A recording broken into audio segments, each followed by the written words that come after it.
fun playing with things. I'm a custodian, so I help to look after the objects here, and I sort of disagree a little bit with that we see objects as sort of sustained still in time. So again, you can't stop decay, and you certainly can't stop decaying some organic materials. It's inherent in them. So if you try and take a moment of time to understand those objects, then you can understand more about who's made them, why they were made. So you in a way, you've got to take a point in time to start unraveling the story within the object. Then for somebody else to be objective about your speculation about that object. So I mean, that's one side of the and I hope I didn't come across as taking a side, because I think sometimes what's fascinating is as you use some digital systems to help record and constitute the object having thingness. In other words, you say, oh, I found an instance of it in a community. Then I'm really interested in this moment of which it flicks between. And Sterling talks about this spines. He calls objects spines because they were in space and time. So it's a mashup of those. So it's quite interesting how spine was used in his story as a better way to probably diffuse this very thing we're talking about. But new words sometimes can be. Yeah. Right. I was interested to see that a lot of the examples you gave dealt with social history, relatively recent history, within living memory history, and had a number of different opinions that were captured that were accessible by the archive. You get the sense that almost anybody's opinion is as good as anybody else's. That Carrie singing as Queen is as valid an opinion on the object as the lady who wasn't allowed to go dancing by family, by parents, because she was wearing a suit or as it were. And I was thinking about our experiences in the museum, working with more historical, more archaeological objects, where you go out and we invite opinions from the public. And different people have very different takes on some discipline. One of the particularly contested categories of material is human remains. We did an exhibition around this, and it was very, very interesting that we had some, if you like, bona fide opinions from archaeologists and anatomists and forensic scientists, and people were quite happy with that. It was expected that an exhibition that dealt with these archaeological remains would feature those sorts of opinions. But if we went and invited opinions from painters who had a completely different take on these specimens, and interpreted them in a completely different way, the public, or some members of the public, got very, very cross about it. And the point I'm coming to is this question of authority and authorization. If you're taking everybody's opinion on the museum objects, which of them is authoritative? Should any of them be? Should you try and guide people who then come along and look at all the QR codes that may be plastered on with a white painted shoe and say, well, here you've got someone singing ABBA, here you've got someone talking about not being allowed to go dancing, or this is the curators. I'm not making a claim here that the curator's opinion is the most authoritative. No, sure. Often it isn't necessarily. But how do you provide some guidance in what could be a chaotic situation? How do you allow for the fact that the audiences you're trying to engage may react very differently and see some people's opinions as not being valid? This is really quite emergent and nascent for us, because we probably knew that would happen, but we didn't really think it would cause issue, and it does cause issue.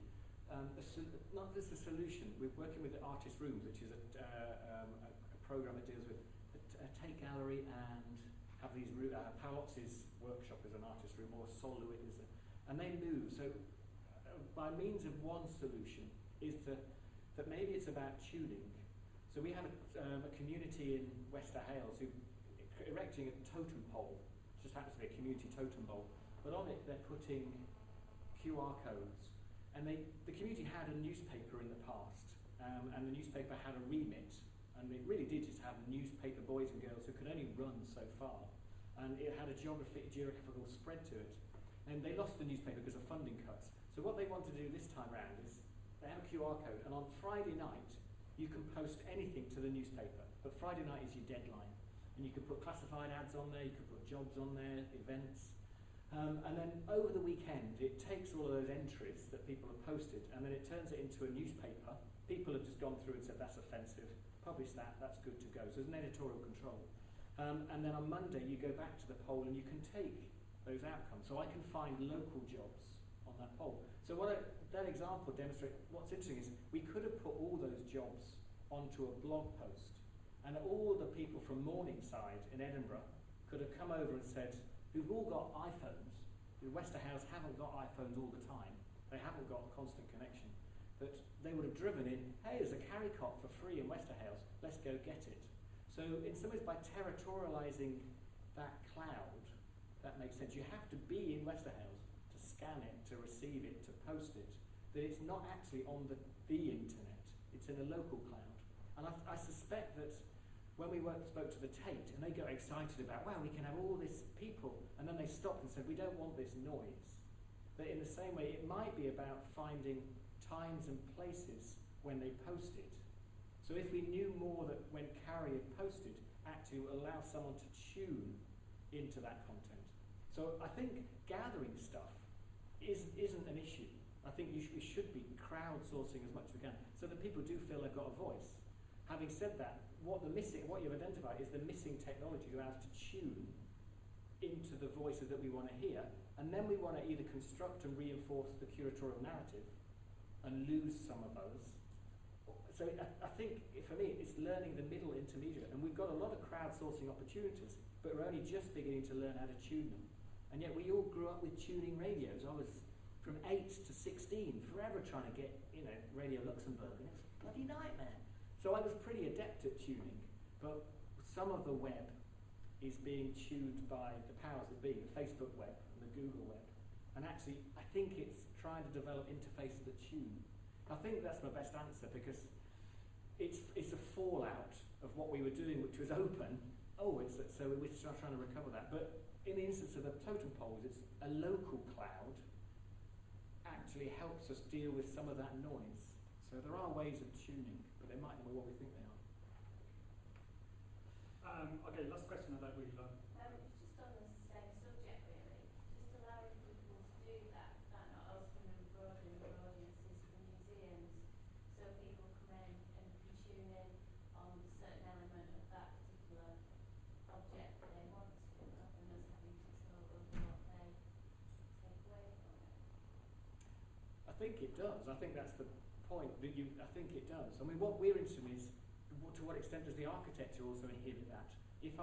What we're doing hopefully with the British Museum is taking some of their objects and sending some of their objectness through, commercial barcodes. So for example, if that was an Evian bottle or whatever, or a Buxton spring, could I also say with Buxton support that barcode that is the normal barcode is actually a Celtic necktie in a case, which I'm never going to handle.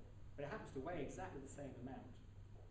I'm never going to go to the museum because I just don't appreciate museums. They've never listened to me in the past. If I happen to scan that barcode with my BlackBerry and it tells me actually I'm the same weight as a Celtic whatever, suddenly do we also allow them another audience? So I think for me the question is, how do you find the channels with which to skip some of the geographies?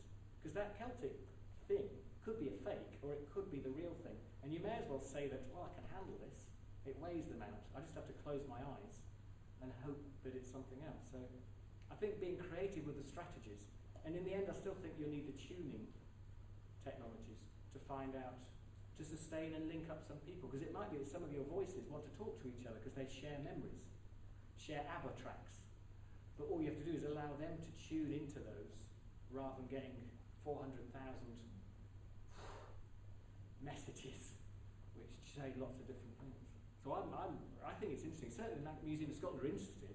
They've just got to try and find ways of managing it that helps the support. If they launch all of these technologies and they don't manage it, then people won't feel they've had any buy-in, so they drop it.